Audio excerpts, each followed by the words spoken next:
Finally, there is some interesting news about the Galaxy S24 Ultra. I wanted to communicate with you folks that some of the earlier speculations about the Galaxy S24 Ultra display were wrong, and instead we will witness a major display improvement on the S24 Ultra.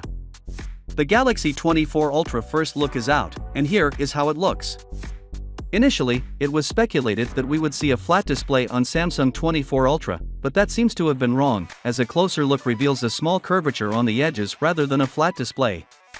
So it is in between flat and a curved display. Thing to notice: S24 Ultra flat display will look different compared to the S24 and S24 Plus, and bezels of S24 Ultra are smaller than what was expected before, and these are symmetrical bezels, means all four sides will be same. S24 Ultra will be slightly wider compared to the S23 Ultra. The most significant improvement is the new M13 display, which will have a peak brightness of 2500 nits. Most on any phone to date, and yes, we will see a titanium frame on the sides. The Galaxy S24 and S24 Plus appear even more promising. The sides are now flat, and with the addition of a new titanium frame, it resembles the newly released iPhone 15 Pro series or Galaxy Z Flip 5 or Fold 5.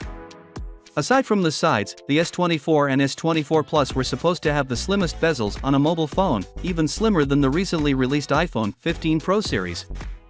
The iPhone 15 Pro Max was at 1.7mm, with S24 and S24 Plus were going to feature 1.5mm bezels, and these bezels are symmetrical. So the Galaxy S24 and S24 Plus will have a new luxury design, and Samsung will utilize the same display on both devices, with a peak brightness of 2500 nits. The battery size and charging rates have also been revealed, with the S24 Ultra set to feature a 5000 mAh battery and a 45-watt fast charger, and the 24 Plus set to feature a 4900 mAh battery. The largest battery ever on a Plus model, and the same 45-watt fast charger, while the S24 will feature a 4000 mAh battery that is larger than last year but will still have the same 25-watt fast charger. Finally, what are your thoughts about it? So with that being said, let me know your thought in the comment below, and if you are new here, please subscribe. Peace out.